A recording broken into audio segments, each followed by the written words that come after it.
welcome everyone. Thank you for coming to this really wonderful lecture. I actually saw this lecture when did you guys do this? A couple months ago? In October at FIT. These two incredibly talented women gave this amazing lecture, and when I saw it, I said, I think we need to repeat this lecture and do it here at the Society so that more people can get to see it in a different audience. So thank you for agreeing to do it. It's incredibly entertaining, it's incredibly informative, and I learned a lot from it, and I'm sure you guys will too. So it's a casual evening. Feel free to ask questions, even in the middle. Is that okay? If you guys want to shout out a question, they'll be more than happy to answer, but of course at the end we will do questions and answers, and you can talk to them more about some of the details of what they're going to talk to you about. So, ladies.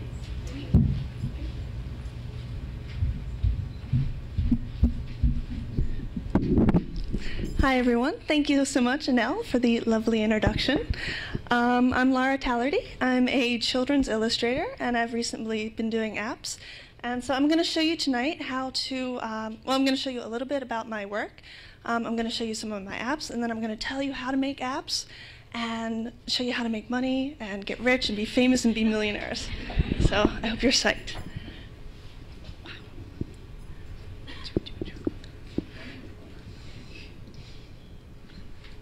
All right, here we go.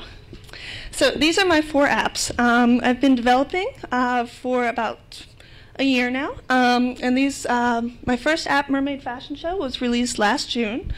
These apps have 100,000 downloads between the 4 of them. Super duper proud of that. Let's see, I've got the Mermaid Fashion Show, which started it off, and then I did Princess Fashion Show. And then I needed a third to kind of round it out, so I did Fairy Fashion Show. And then I was also approached by a programmer who had done other puzzles, and he wanted to work on a collaboration, so we did Mermaid Princess puzzles down here. They're available on all kinds of devices. Here you can see the iPad. They're available on the Amazon Fire, the Barnes & Noble Nook, the iPhone, the Android, all of the tablets, the Galaxy tabs, pretty much everything. And they're available, depending on the app, in about 9 to 12 different languages. Excuse me. You can see here we've got Italian, Spanish, French, German, English, Chinese, Japanese, Korean. And then I've also got it in Hindi and in Russian. And so I've been selling apps all around the world. It's really super cool. I love working with translators, and I love seeing my app in different languages, and thinking about little girls in India making their own little mermaids. I get a kick out of that. And then this was probably my proudest moment. I pulled some marketing tricks, and I managed to be the #4 top free kids app sometime back in October. And it was really super cool. You can see down there is Disney and Hello Kitty below me. Okay, so I'm going to talk a little bit about my illustrations. I've been working for about 7 years doing a lot of tween book work, a lot of children's picture books, and basically anything really girly I love to do. I've done a lot of work here for Scholastic. This is Zonder Kids, School Specialty Publishing down here. A lot of book covers and interior art and stuff like that, magazines. And so a couple years ago, I've always worked digitally. A couple years ago, I got an iPad, and I figured, oh, these are really cool. I want to try and paint on an iPad. And so it took me about a year to just practice up to the level of being professional, being able to make professional samples. And so I started to put together a portfolio of just my iPad work. You can see here the kittens. The 2 kittens were just, self-generated. That's a kitten court. And up here, the nightclub, that was my first published illustration that was created entirely on the iPad. So that was all painted, and then I blew it up, and I was really proud of that.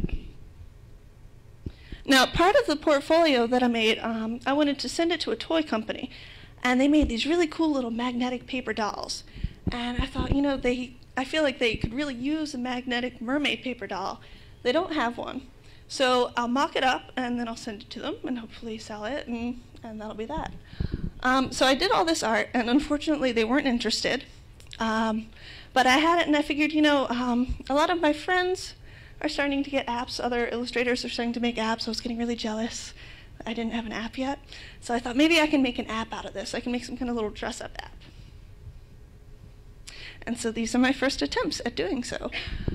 You can see here, basically my motivation was if I could just get the one mechanism of pushing a button to let the mermaid try on one dress, and then you push another button and the mermaid tries on another dress, just to be able to turn off and on like the dresses like that. I figure if I can get that one mechanism down, I could expand out from there. And so I did. You can see over to the right here, you have 4 dresses now, very fancy, and some crowns. And so that was kind of my working copy, and then I expanded and did more and more and built a little user interface. And this is the finished app as it is now on the App Store. And you can see there's lots of, you can change the mermaid's hair, you can change her dress, you can change her tail. There's all kinds of stuff. And I actually have a promo video to show you exactly how the app works. There's 3 videos that I'm going to show you. The first video is 2 minutes. The second videos are 1 minute piece. So give me just a second to navigate over to the videos.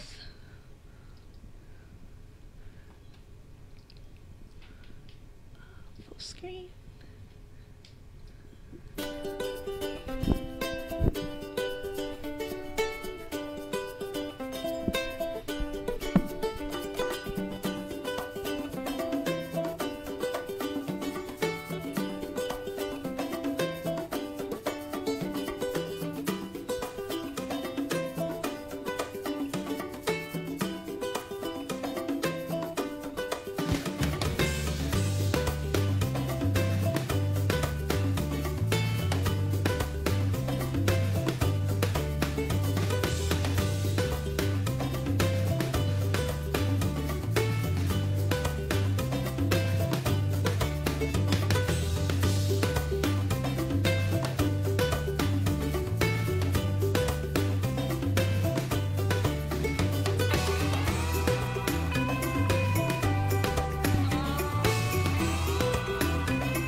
Okay, so that was my first app. I would say it's my favorite, but whatever one that I worked on the most recently is my favorite, so that's just my first. So, the second app here, of course, after I did a mermaid fashion show, I had to do a princess fashion show. This one has a few things that are slightly different, but overall, it's a dress-up app.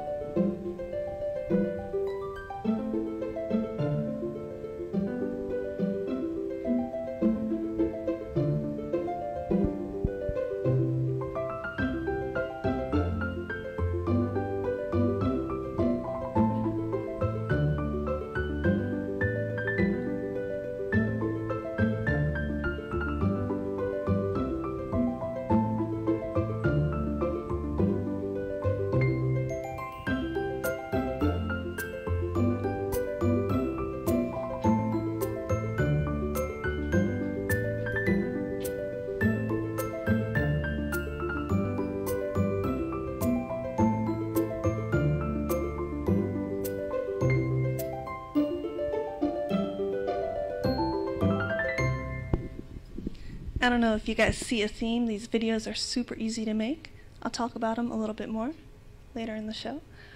And let me show you the last video here. This is the one that I did it was a collaboration. Excuse me.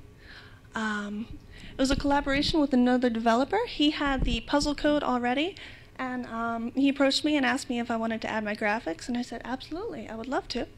And so this is what we came up with. This is the best-selling app, and this has won several awards, an App of the Week award, an App of the Month award, and tons of downloads. So here we go.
Yay, okay. That's all of our videos here.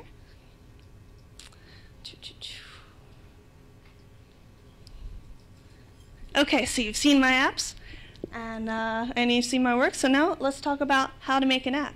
I figure you guys wouldn't be here tonight if you don't have some app idea in the back of your head, so let's talk about how to do that. This is the app making process right here. It's just kind of a general flow chart. Let me go through the steps here. You need your idea. You need to have an idea, obviously, of what you're going to do. You need to know what you're doing. You'll need to create your app. You actually have to make the thing. You have to test it. You have to make sure it works, it doesn't crash, it doesn't have any bugs or anything. And then you have to submit it to the App Store. Ideally, you get approved, and then you can start selling your app all over. Occasionally, you can get rejected for either a technical or a content reason. If it's a technical bug, you can just fix it and resubmit it and keep going. As for content, basically Apple likes to keep their apps very family friendly, and if you don't have, you don't really want to cross them basically. I know of a developer who made a really fun app, but it had a very, it was like a bodily function, kind of gross out app. And so Apple rejected it on the grounds of, content, and there was nothing really he could do because the point of the thing was that it was gross out. So he kind of had to start from scratch. Now, you don't need to have like a PG-13 app. You can sell in other markets that aren't Apple, but Apple is the big market, and they like to be family-friendly, so it's really better to err on the family-friendly side. So hopefully we're submitted and we're approved. And so now let me go through those steps one by one. This is your idea to start off with. This can be an original idea that you've had or an improvement of an existing idea. Obviously, I was not the first one to come up with the idea of a dress-up doll, but I really wanted to do one. You need to research your competition. If you just kind of go around in the App Store, you need to be aware of what's out there already. At the time when I was searching around for mermaid dress-up apps, there were not a lot. And so I thought, I could really make a difference here in the mermaid dress-up app market. But since it's actually become really popular, and there's a lot of mermaid dress-up apps, so I don't know if I would. I probably still would, either way. And then also, if you're going to work with a team, if you're going to work with a partner or a programmer or a buddy, this is where you would recruit your team. You don't have to work with a team, you can just work solo. I've done both, and I have a lot of fun with both. But let's talk for a minute about partnerships. The ones that you guys would probably be working with would be an artist and a programmer. Usually you split the profits 50-50. And generally you do want to keep the team small, because the thing is with apps is you're selling an app usually for 99 cents, $1.99, and Apple takes 30 cents out of every 99-cent app. So you get about 70 cents. And then out of that, you still have to pay taxes. So the rule of thumb, you get about 50 cents for every 99-cent app you download. So if you're just a solo project, you get that 50 cents. If you're working with a partner, then you only get a quarter. And then as your group size goes up, your share goes down. And that's not to say that you shouldn't work with people, obviously, but you should be mindful of how many people you have on your team. I know several larger app studios that have trouble with their bottom line just because they have to pay out so many people. So it is worthwhile to keep that in mind. And then what we're going to do is our wireframe. And just as you wouldn't jump into a finished illustration or a finished painting without a sketch, we're not going to jump into a finished app without a wireframe. And what this is this is a roadmap for the app. And what you do is you go through and you say, okay, for each screen that the user is going to see, what happens on that screen? And you draw it out, and you map the whole thing out. And this is the wireframe for Mermaid Fashion Show. You can see here the title page changed a little bit. You click on play, and then you get the little selection screen, and you can try on things. If you click on the banner, you can change your name. Or if you click on save, you can save it or share it with somebody else. This is really important as you go along because you're going to want something to follow. It's really easy to want to add more features. And at one point I did chop off a whole bunch of features, but I kept it all within the wireframe, so it was cool. And then so you have your team, you have your idea, you have your wireframe and your roadmap of how you're going to make this app, and now we're going to build the app. Apps are comprised of 3 elements, which is the code, the computer programming and stuff, the art, or the graphics, as they're usually called, and the audio. This is like background music and voiceovers and sound effects and stuff like that. All right, so coding the app. This is obviously partially the tricky part. You can hire somebody and just kind of do a get-out-of-jail-free card. But the thing is that mobile app programmers haven't been around for very long. There's not a lot of them, so they are kind of expensive. And you guys look pretty DIY and cool, so let's try and DIY this. If you're a hardcore programmer, you can do it in the basically the raw languages that these devices are programmed in. For Apple, it's a language called Objective-C. For Android, it's a language called Java. Both are pretty high level, they're kind of tricky, and they're going to take a lot to learn.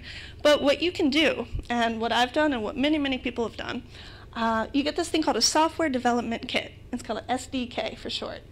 And basically with this, you can create your app in an easier environment that's more friendly and user-friendly. You do use some programming, touch and go, but it's not nearly as intensive. The one that I use and I really, really highly recommend is called Corona. And you program it in Lua, which is a language that's very similar to ActionScript in Flash, if any of you have used Flash. That's what I've done all of my apps in. There's a really huge community around it, and they're very responsive. It's a great piece of software. And then what I really want to bring to your attention is this quick plugin. And what this is, it plugs right into Photoshop. And you basically create your entire app in Photoshop, and do some dialog boxes, and you have to do a little bit of work, but you can basically create your entire app in Photoshop using Quick, and then you kind of plug it into Corona, and then that'll publish it for you. And this will also publish cross-platform. You can publish for Apple, Android, pretty much any of the markets. So that's what I really highly recommend. That's what I use. Another similar piece of software is called Titanium Appcelerator. And that uses JavaScript, which is a popular web design language. If you know JavaScript, you might be more comfortable with Titanium. Typically, they've been for business and utility apps, but they have been moving forward into more game engines, so they're worth checking out. And then this last one here is called Game Salad. And I put this in here because it's really super easy to use. You can get a prototype of your app running in like an hour or 2. It's really super cool. It's, like I said, it's easy to use, and you can really see your ideas just happen immediately. The big drawback, though, is that they won't actually let you publish to the App Store. They have this partner program where they ask you to publish through them, and they don't really publish a huge amount of apps. So it's not really great as a long-term plan, but if you just want to play with it and try out some ideas and prototype some things, it's definitely worth checking out because you can get things running in like an hour in Game Salad. Okay, so let's talk about the graphics, which is you guys. And this is cool because the graphics are pretty much the most important part of the apps. The code is, the code is obviously important in the gameplay, but if it doesn't look good, people aren't going to want to play it. So any medium can work. You can be a painter, you can be an oil painter. There's a very popular app that was made out of graph paper and pencil drawings. I know a gentleman who's working on a watercolor app. So you can use any media, and actually unusual media can be an asset, because the stock look for for the App Store is a very slick computer graphics look. And the iPad screens are really designed to make art look really gorgeous. So you can do some really beautiful work with the graphics. But the thing that you have to keep in mind is that everything is going to come into Photoshop and into the computer eventually. So you want to work in layers. Like if you think like how an animated movie is made, you have your background and then you have your elements in front of it on clear cells. So for example, if I wanted to do a mermaid painting, I wouldn't paint the mermaid right on the background. What I would do is, because then I would have to go in and cut out the mermaid and clone stamp the background, and it would be very time consuming. So what you do is you paint the background and then you paint the mermaid separately. You combine them in Photoshop. So that's very important to keep in mind for any app projects that you're going to be doing. And then the audio. This is voiceovers, background music, and sound effects. You can record them yourself, which can be really fun. I did my own sound effects for some of my apps. You can also, I know a lot of illustrators are musicians, so if you want to record your own soundtrack, it's totally cool. You can also use like public domain, things like that. And you can also license music and sound effects, much like an illustrator would license, like how we as illustrators would license our paintings to other people. Musicians also will license their music out to other people. So the songs that you heard in the videos earlier, I licensed those for about $30 a piece, which I thought was really reasonable. I thought they sounded great and professional and better than anything I could have done. So there's a lot of resources out there online for getting audio. And so those are your three elements. Those are everything that you need to get together and smush together your app into one little package: your art, your code, and your audio. So once you have everything all together, you need to test it. You need to make sure it runs. All this time, typically it's been on the computer. You're going to have to put it actually on a device and make sure it runs. You want to give it to other people and see how they try it. Sometimes what you think may be really easy and intuitive, other people might not get. So you want to see how other people use your app. And then also you're going to have to debug it, get any errors out, make sure it runs smoothly. That can sometimes be time consuming. But has to work. And then you submit your app. And the way this works is that you register yourself. There's a handful of app markets, and you go up and you register yourself as a developer, and you say, okay, Apple, I'm such and such, I'm an app developer, I would like to sell apps on the market. And so you fill out some forms and they stamp them. And if you want to sign up at Apple, it's $99 a year. Google is like $25, and the rest of them have waived their fees. So once you're registered and all set, then you have to register your app. And you say, all right, now I have this app that I want to send in. Here's the information about it. Here's the description and some screenshots. And then you pack it all up and you send it off to Apple. And then the waiting period. There's one market that will just pop it up immediately. All the rest of them, typically you have to wait between 1 and 2 weeks. And whatever market, Apple or whatever, will go through, they'll test your app, they'll make sure it works, they'll make sure there's no objectionable content or whatever. Ideally, you're approved, and then you're ready for sale, and you can start selling your apps. If there's a bug, they'll let you know. They'll send you a message, and they'll say, oh, something happened, and can you fix it? And then you fix it, and you submit it again.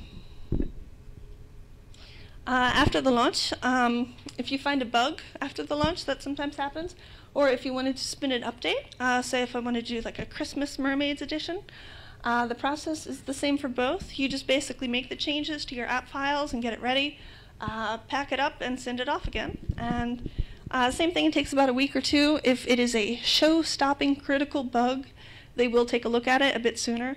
Not that I know that from experience. Okay, so we have our app up, it's working, it's on the marketplace, it's selling, and let's talk for a minute about marketing. Usually they like you to have a website, obviously, and it doesn't have to be anything fancy. I have a WordPress blog, it's very simple, and it just has links to the app and an email address where you can contact me. I find it's very useful to have a demo video.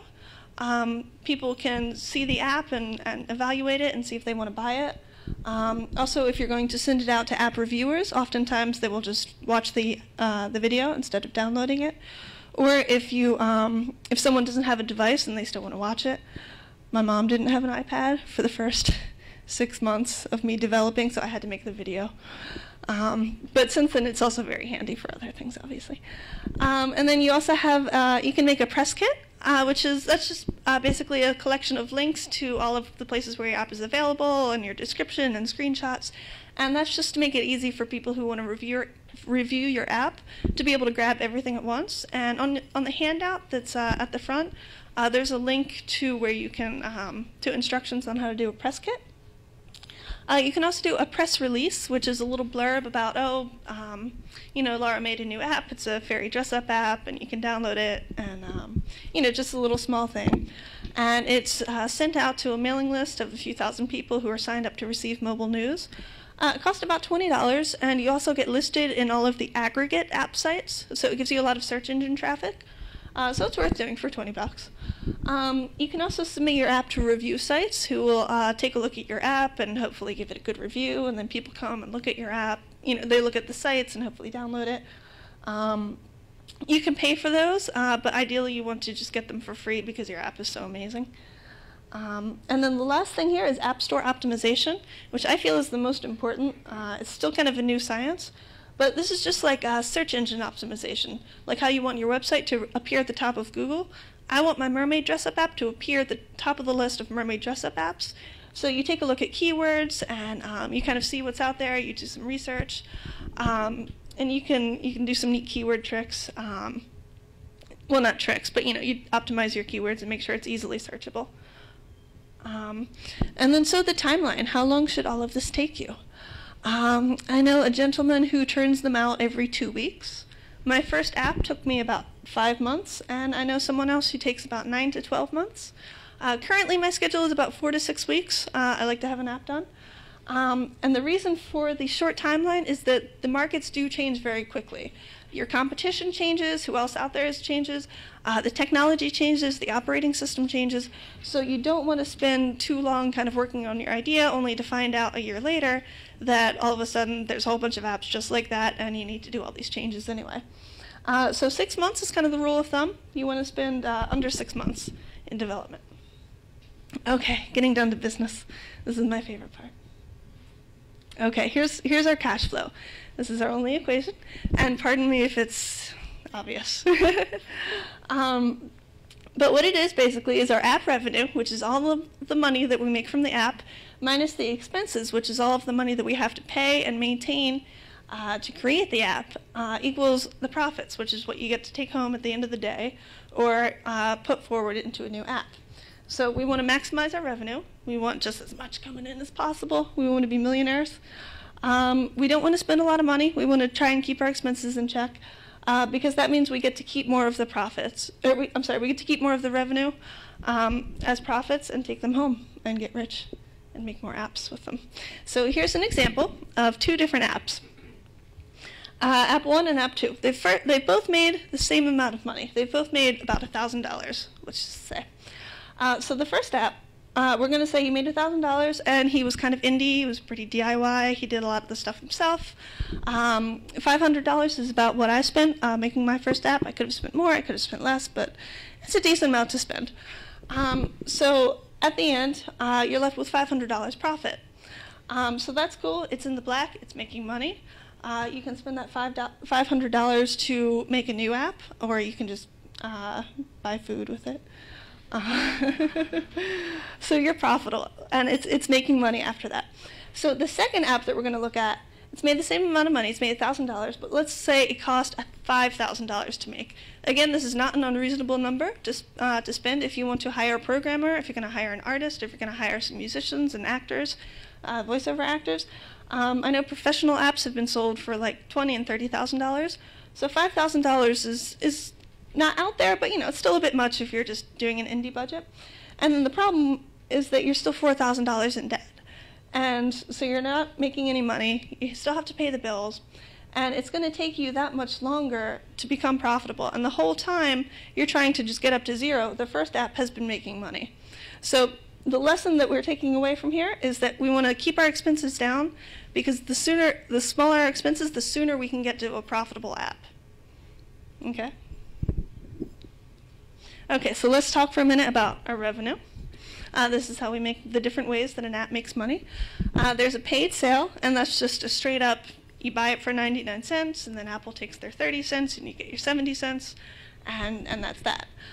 There's also in-app purchases, which if you've ever downloaded a free app and they say, oh, buy 100 more gold coins for $1 or whatever, that's an in-app purchase. That works kind of the same way. And that's actually, I've read enough studies that I'm pretty convinced that is the most profitable way to go. But that's just my opinion.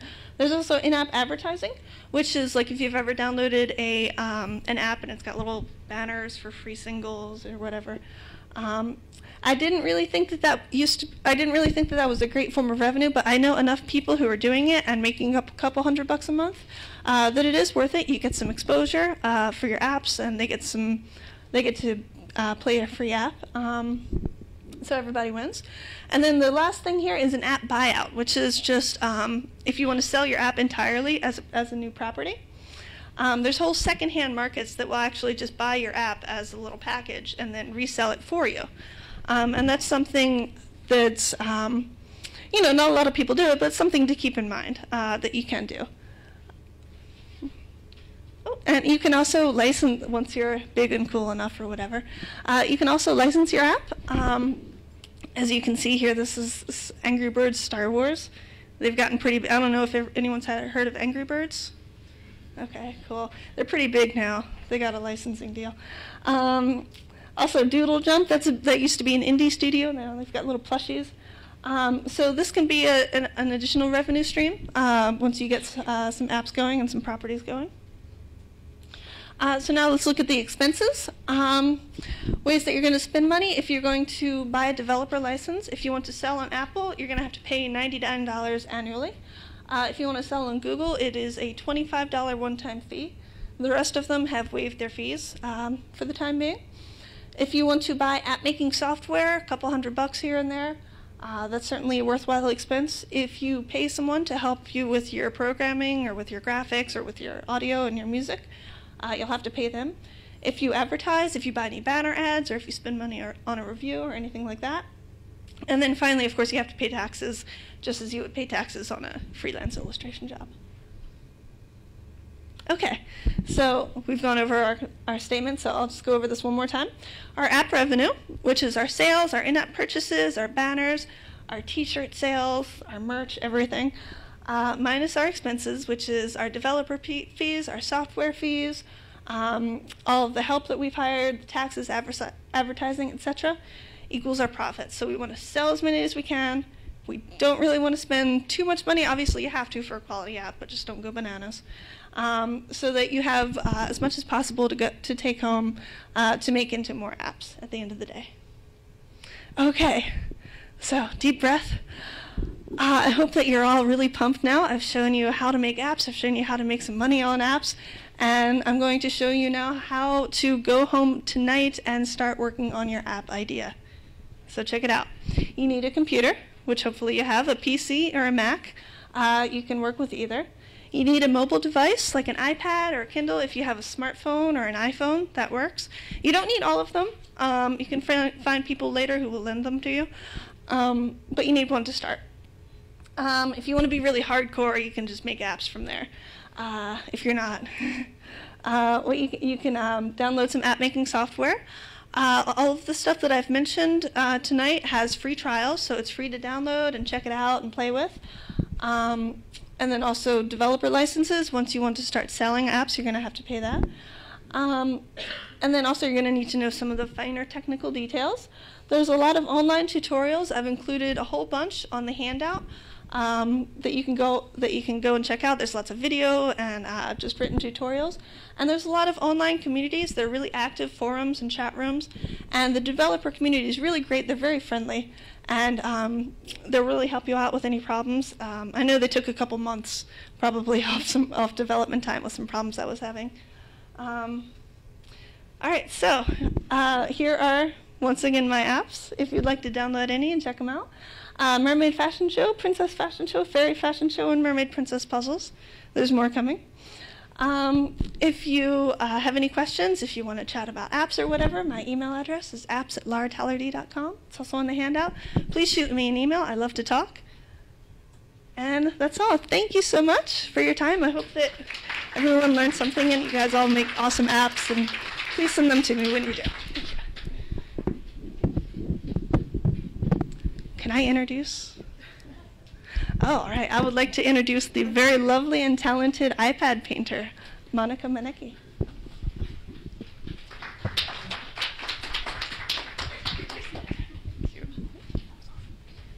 Hi, I'm Monica. I'm going to show you some of the work that I do. I'm a painter. I was a painter first and foremost. I oil paint. I paint in acrylics. And then I started working digitally about 7 years ago. And I love it. And I've never looked back. And I still go back to oil painting. And the digital painting actually informs the oil painting that I do and vice versa. So I've learned a lot as a digital painter. And about 1.5 years ago, I got my first iPad. And I started to see that there were a lot of apps coming out for drawing and painting. So I started playing around with a few of them, and I actually gravitated towards an app called Art Rage because it sort of simulates painting in a very realistic way that appealed to me. So I'm actually going to show you some of my work.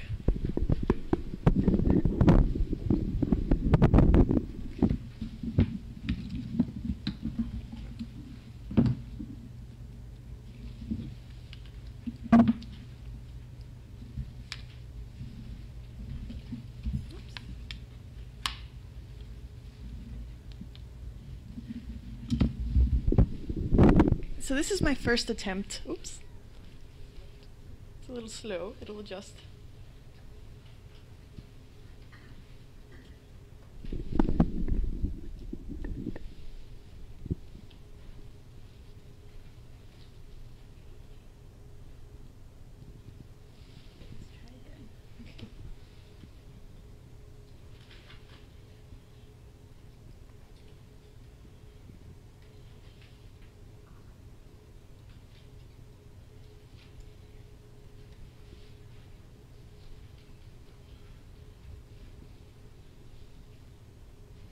And we're back. Okay, this is my first attempt at painting in the app called Art Rage, and I was new to the iPad and I was new to what styluses I should use. So it felt very jittery when I was doing it, and it was a little laggy because the program is very powerful. So there's a lot going on between the textures and the paint application. So it felt very slow. So I found myself adjusting the way that I paint. I don't normally paint this way, but I felt like some interesting things started to happen in the way that I was painting. So I kind of just rolled with it, and I really enjoyed it. I started working with something called a Nomad brush. That was my first stylus, and what appealed to me about it was that it was an actual brush with brush fibers and sensors. But for me, after a while, it didn't feel very intuitive anymore. It was also contributing to the lag, so I stopped using it and I started using another stylus. This is my second attempt on the iPad, and I also do a lot of portraiture, so I gravitate towards people and faces. So I just started playing around more with how I approach painting on it and how I layer colors, and I found myself starting to get bolder with the color choices that I make because of the limitations of the program. And I felt like I started to become less precious about my work and just kind of go for it and be bold. So I continued to practice and just adjust the way that I approach painting and my color choices, and I found myself really enjoying it a lot. And then I started to actually take photos of people, like impromptu photos of people on the subway, and I started painting them too because I love the lighting on the subway. And I started to, as I got more comfortable painting in Art Rage, I started to paint more the way that I do traditionally and digitally, like in Photoshop and in Painter. So I started to get more comfortable with it. It started to feel more natural. I liked the stylus that I started using, which is a Sensu brush, because it's actually just a brush tip. There's a brush on one side, and there's a stylus on the other that was pretty small. So it felt more accurate. It felt like I was getting the lines that I thought I was getting, that it was pinpointed at the right place.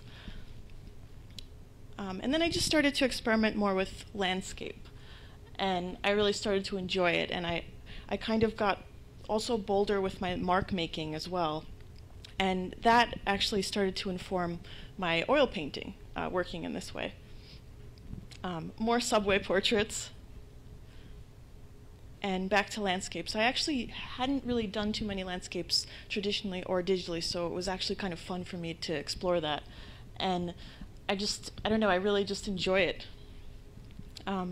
Another subway portrait, and I started feeling even better about the program now. I started to feel more comfortable. There were actually a lot of improvements in the last year and a half in the speed of the program, so I didn't notice the lag as much anymore, and it felt more like I was painting naturally. Another landscape. And then I did a portrait of my dad, and this was actually very quick, and I started to feel even more comfortable just working in this medium and feeling less precious and kind of just doing it in one shot. So this took about an hour. I just wanted to go for it and do something really quick. So it's become a really fun experiment for me. Like, I feel like I'm kind of stretching out as a painter too in this medium. Another portrait. And I started playing around more with glazing at this point, where I felt more comfortable with varying the opacity, working a little bit with layers, and trying to approach it more as I approach my own painting in Photoshop and traditionally. And more portraiture. And then I decided I wanted to do something a little bit bigger, more of a full figure in an environment, and also to play around with textures and how, you know, the texture of the clothing is different from the texture of the rock. So it was a nice challenge for me to vary that in this medium. This is a portrait of my grandma, and she would murder me if she knew that I had sneakily taken a picture of her and done a portrait. But it was really fun for me as well. I felt a lot more comfortable at this point, and I felt that it really was sort of true to how I paint traditionally and in Photoshop and Painter. So I felt like I really finally started to feel like this was a viable medium for me. So that's it for my little portfolio. But I was actually going to do a bit of a demo to show you how the app works, because I think it's really amazing. It's very intuitive, and it's very powerful for a $5 app. So I'm going to start a new painting. I'm actually going to sit and do this because it'll be easier. Can you hear me? This is ArtRage, and the setup of the document is really cool because you have a lot of options. You can set the color of your canvas, and you can set the texture as well. So you can select whatever kind of grain you want, and you could even import textures. I usually opt for the canvas because it's sort of the way that I like to work, but you have a wide range of textures. And pretty much any color. There's a full color wheel. You can change the hue, the saturation of the paper, and you could turn your paper into a landscape or portrait configuration. And there's a really great feature called a script recorder, which is this at the top. And this enables you to record every brush stroke so that once you finish your painting, you could play back the entire process if you bring your illustration into the desktop version of ArtRage. So once you do that, you can play back your entire painting, and you can pause it at any point within that process, and you could start working from there. So it's kind of like the history feature in Photoshop, which is pretty amazing. Another great aspect of the script recorder is that you could scale your illustration up to print resolution and print it out high res, like 300 to 350 DPI. And I've started doing that recently, and it works beautifully. You don't have to make any sort of color adjustments. It's pretty amazing, and it retains the grain of the paper really nicely too, the texture that you've set. So it's pretty amazing. So I'm just going to start a new painting, and I'm just going to set the size. I want it to be a square, and I'm just going to leave the color this sort of greenish blue. And I'm going to do a little still life. I took a picture of a fruit still life that I did earlier, and I'm just going to do that. But I want to show you the tools in this app. You can work in oils, watercolors, airbrush, pencils, pens, paint roller, palette knife. You have a lot of options. And each tool, I'm actually sticking with the oil paints. Each tool has its own settings. So for oils, you can adjust the size with this slider, the pressure that you apply, the thinners, meaning the opacity of the brush strokes, the loading, which is basically how much paint, how long your brush strokes are going to be, how much paint is virtually loaded onto your brush. You can opt for Insta-Dry, which means it's more of an acrylic feel, so there's not much blending, which I don't usually do. I like to be able to blend and move the paint around a bit. And then you could actually choose the type of oil paint that you're going to use. So there's a whole range of it. I usually like the driest brush setting. I feel like that's closer to how I paint naturally. And one of the great aspects of this program is that you can tack a piece of reference onto your painting. So I'm going to go in here and choose my image. And it pops up, and you can scale it up or down, and you can kind of leave it off to the side if you just want it to hang out. And you can tack on multiple pieces of reference. So sometimes I'll have a photo reference and maybe a couple of paintings of artists that inspire me. So I think that was like one of the biggest selling points of this app for me, is the ability to do that.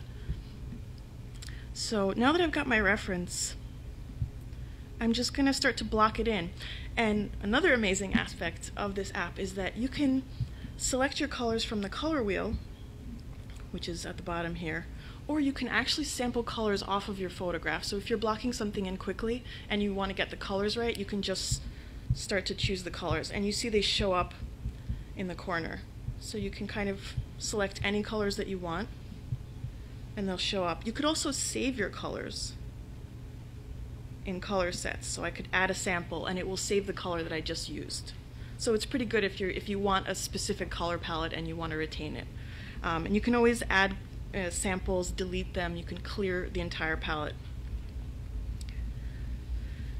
So once I start painting, I'm just going to save it because ArtRage prompts you to save periodically because there's so much going on in the program. It's so powerful that it uses up a lot of memory. So it's better to repeatedly save. And it will prompt you. It will come up with a little icon that says you better save because you don't want this to crash. I haven't really had any crash experiences at all, but it's just better. And I have the 64 gig iPad too, so I have a lot of space, and so it doesn't really happen to me. But I recommend saving all the time. So I'm just going to start, and I don't get too precious about when I start blocking things in. I just kind of start to go for it. So I'm going to change the size of my brush, and to do that I'm going to swipe up with 3 fingers. So when I do that, it tells me how big my brush is. So it's really intuitive. You don't have to toggle a lot of menus. It's all right there for you. So swipe up to size up to make a bigger brush, swipe down for a smaller brush. And if I make a mark that I don't like, I could undo it by sliding 3 fingers to the left. And if I want to redo it, I slide 3 fingers to the right at the same time. So delete.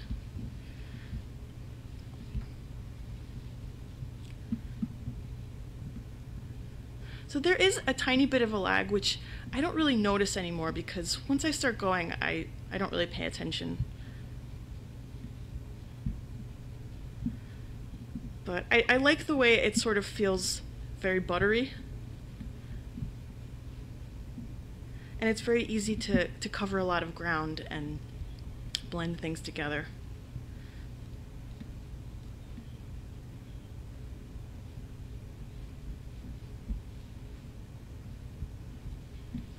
So I'm going to make my brushes bigger so I can cover more area.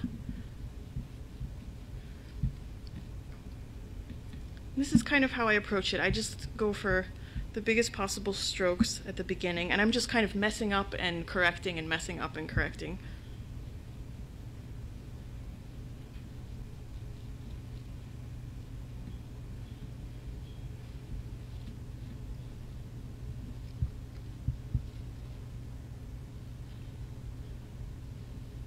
Changing my brush size, so it really starts to feel like you're not bogged down by technology. It's kind of working in your favor because you're just swiping up and down, left and right, and you're just getting to really work.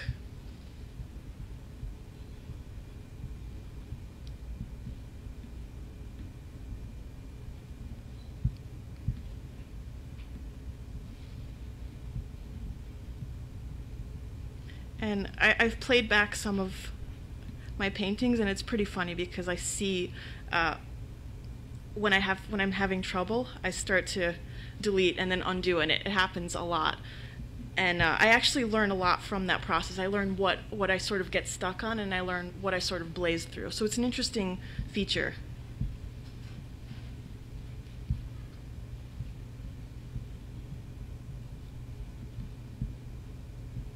And then if I decide, like right now the paint is pretty thin,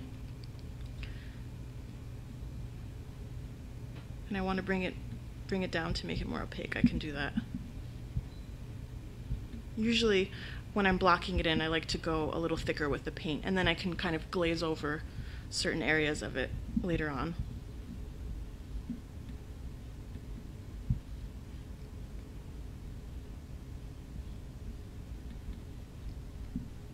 But it's really fun, and it's like very easy to just kind of get lost in it.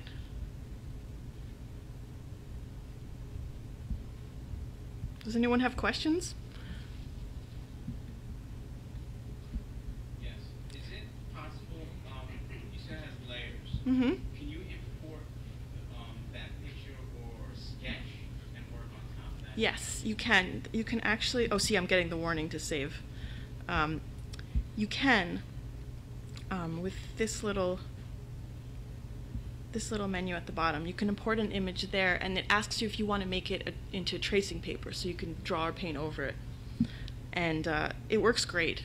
You know, so if you do have a drawing that you want to work over, it's an excellent feature.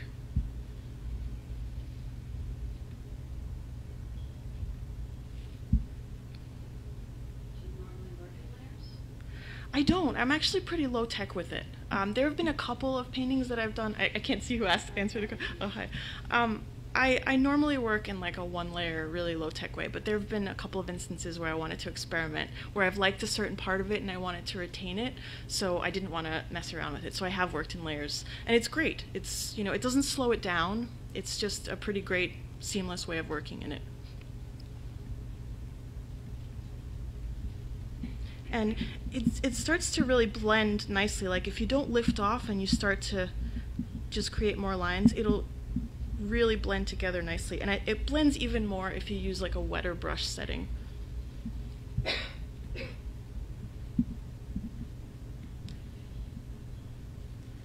But I don't know, I just love the way that this program feels. Like it really simulates digital paint well. It simulates texture really nicely.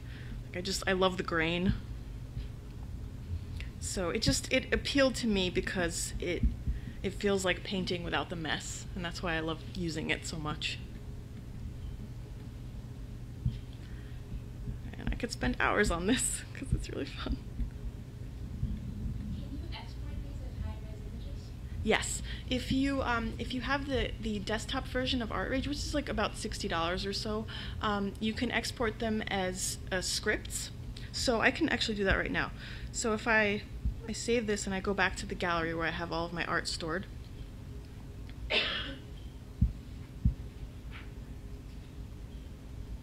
Here at the bottom, it gives me options for how to store it and where to send it. I've tried to email a script to myself. They're actually very big. They're about 27 megs. So it's best to do it through iTunes. So when you plug your iPad into iTunes and you go to the ArtRage app, it will list all of your files under the app. And you can just kind of extract them and download them onto your computer. And it will come up as, it says, see export recorder script, send to iTunes. It's a large, well, this one, it doesn't say the file size yet, but it's a large file.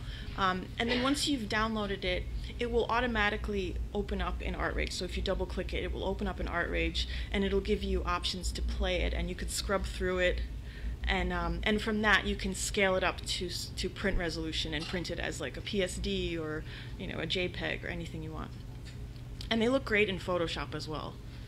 So, and the colors, like nothing really gets compromised. It's pretty amazing how something can become so compressed in such a tiny program and then expanded and look beautiful. So I love it. There's another app also that I work in that's very different from this one, and it's called Paper by 53. Has anyone heard of it? It's basically a field sketching app that has a lot of great possibilities for other things. Like I've seen people do amazing landscapes in it. But I started using this program as kind of a reaction to what I paint normally, something that's like instant gratification and 5-second little doodles. So I was just I started doing this to make myself laugh and to make my boyfriend laugh. I would email them to him just to get a laugh. And they're just really silly. But I started doing them because it was just kind of like a nice way to keep my hand moving and come up with really silly things. And I just sort of kept at it. And then I started drawing famous people. So it was a fun way to just keep my hand moving and just keep drawing and not feel bogged down by a laborious painting. So it was just a great way for me to just keep at it. And I'll show you the program, the app as well.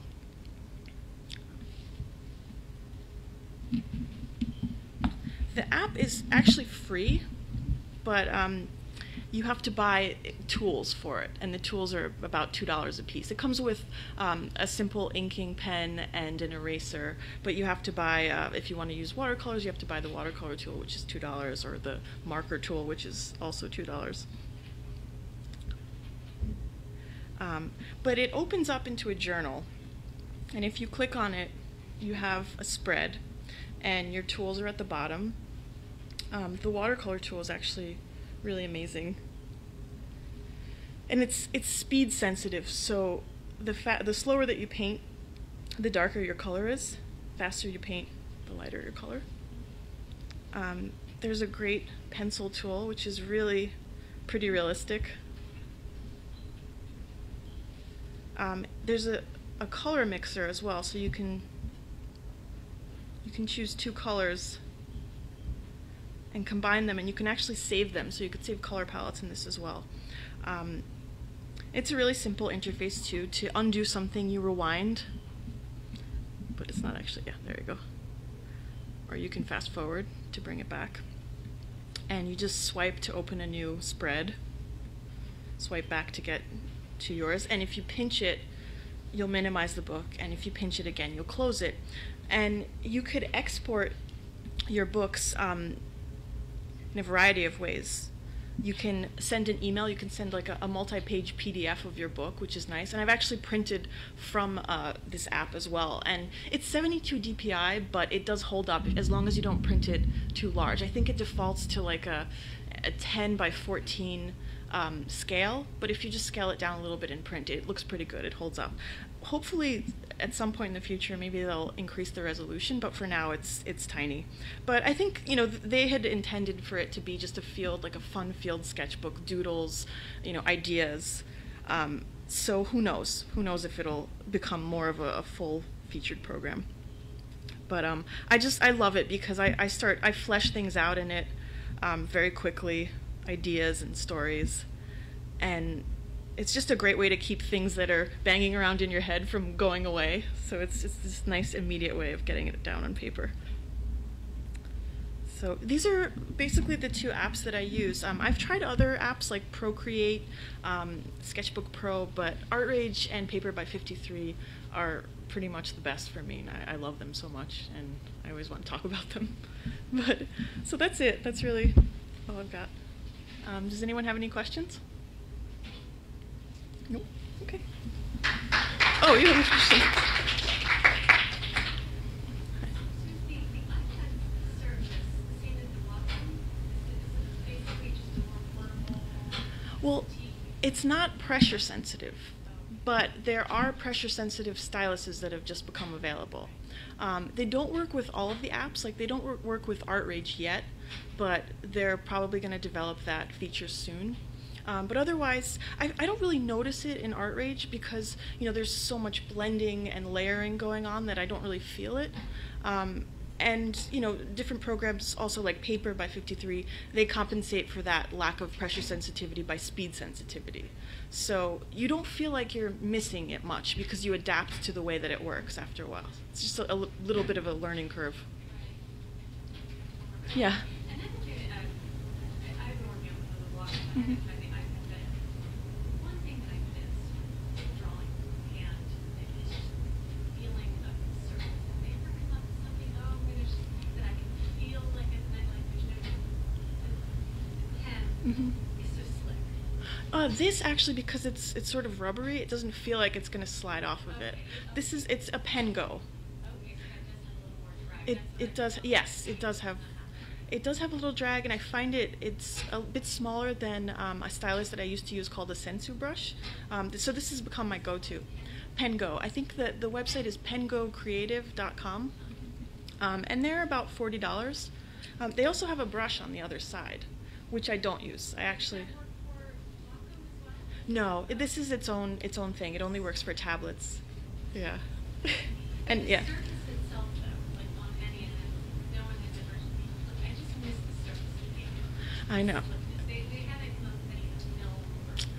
Not that I know of. I mean, they might at some. I mean, there are different. I think that there are shields and films that you can put over your iPad. I'm not sure how that reacts with the styluses because I don't have a screen over mine. Yeah, but I mean I've gotten used to it. I enjoy it. I don't feel like it's going to slide off. I feel like the movements that it makes and the marks that it makes are pretty accurate. And I feel like they're only going to get better now because I have the pressure sensitive stylus and it is amazing for the apps that it can handle. It's really remarkable because you calibrate your pressure sensitivity as you would on a Wacom. I think you press it against the table sort of at a comfortable pressure and it records it and you click it to set it. So you can keep resetting it if you want to. And it's pretty amazing. It runs on sound as well. It's not Bluetooth, so it runs on whatever sound is around it. So if you're in a crowded area, it doesn't work very well because it picks up all the other sounds. So you have to, like if you're in a coffee shop and there's a lot of noise, it might not necessarily work well. But it's pretty amazing. And it happens so quickly. I feel like it all just moves very, very quickly because I was when I first started using ArtRage, like I said, it felt very slow and laggy. And there is, if you've seen, there's a bit of a lag, but it was much worse when I started using it. So they're really starting to amp everything up. And yeah, it moves very fast.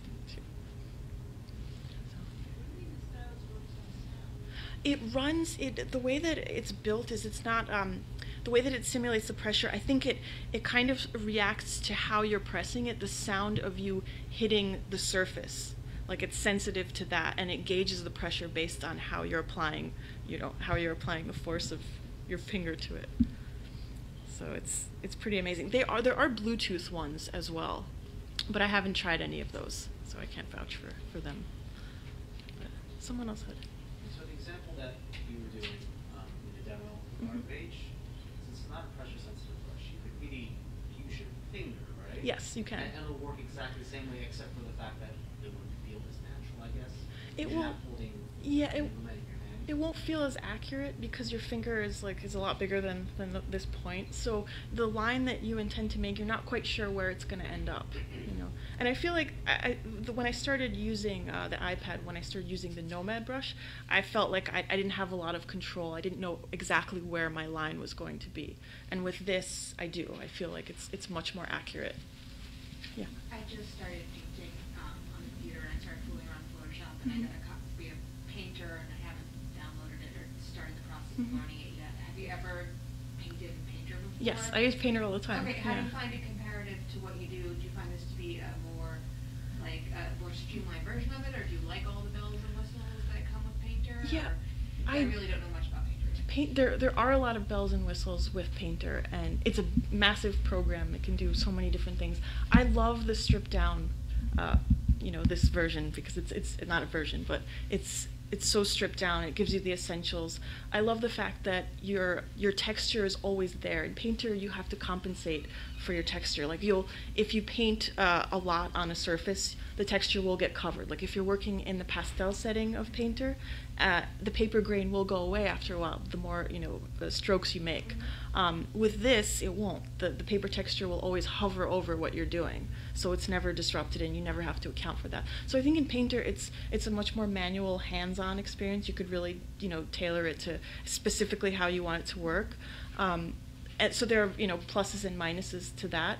This is much more stripped down and easy if you just want to like get right to it. With Painter, like if you're working in oils, there are millions more settings. There are a lot of ways of applying the paint, loading the paint, cleaning the brush in Painter. So it's a lot more, you know, massive. But great, I love it. It's one of my favorite programs too. So it's really all about what you're interested in and how much you want to spend, how much time you want to spend fiddling around with settings versus just working. But I recommend Painter. Anyone else? Okay. All right, that's it then.